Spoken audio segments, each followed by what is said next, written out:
Tengok, ni dah siap dah. Okey, ni video dia dah. Tengok nampak tak? So, dah siap lah satu video kita. So dah lepas tu kita boleh bawa turun original size. Fast ni dia tidaklah tinggi sangat. Dia punya apa tu? Dia punya resolusi tapi 720p cukup lah untuk pakai apa? Cukup lah dekat tu media sosial. Okey dah sangat dah. Okey, itu dia. Okey, jadi saya nak ceritakan. So nampak tak cara saya buatkan tadi? Senang kan? Boleh je tukar image lain. Tadi saya pakai image to video. Dan satu lagi, kita pun juga boleh guna function iaitu frames to video. Frames to video ni kita masukkan gambar. Kan gambar yang tadi yang kita dah jana tadi pakai upscale tu, kita jadikan satu gambar yang high resolusi dan kita panggil lah file tersebut. Kita upload. Seperti inilah. So macam ni. So kita dah panggil dia punya gambar tu.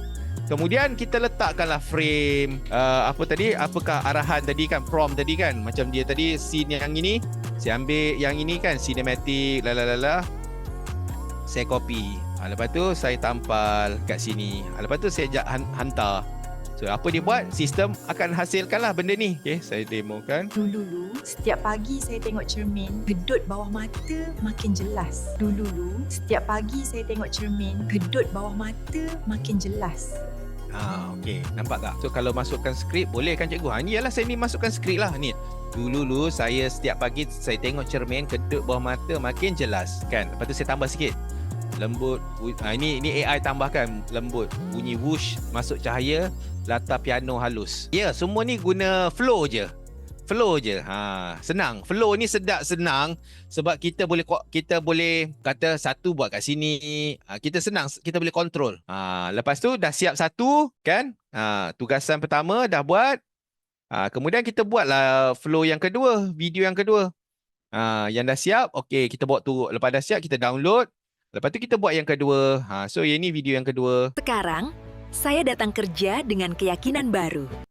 Dan ada kalanya inilah AI ni macam saya kata tadi tu lah expectation anda. Kadang-kadang dia tiba-tiba bunyi Indonesia. Itu pasal kalau anda perasan video iklan saya tadi, saya letak dekat scene yang kedua, scene yang akhir tapi dia tak cakap. Dia mulut dia tu kumat kamit aja. Ya betul. Nanti kita sambung-sambung je, betul. Ulang. Nanti tengok baliklah kru. Tak, yang ini ke? Alamak, kau nak pada awal tadi yang Canva tu ni macam ni. Dia macam ni. Okey, saya tutup. Ambil frame to video. Ini semua dalam Google Flow je lah. Lepas tu panggil dia punya ni, tekan campur.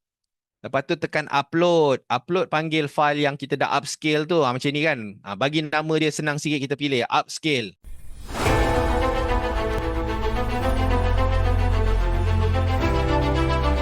Cikgu, masih ramai kat luar sana belum belajar AI. Oh, betul ke? Rugilah kalau tak belajar. Cikgu, kalau tak belajar AI, apa jadi? Jadi tertinggal lah. Pesaing kita dah move jauh ke depan, Bo. Cikgu, ada tak kelas AI yang cover semua topik? Ada, kelas kita lah Kojul. Siap dapat buku free lagi. Pemodul AI wajib belajar cikgu. Mula-mula asas prompt. Lepas tu grafik, video, audio dan marketing guna AI. Senang. Subscribe guys, jom nak join SIFI bisnes kami. Guys, sesuai bisnes office dan kegunaan kat rumah. Daftar sekarang. RM30 je guys. Masukkan alamat, kami hantar buku ini ke rumah anda.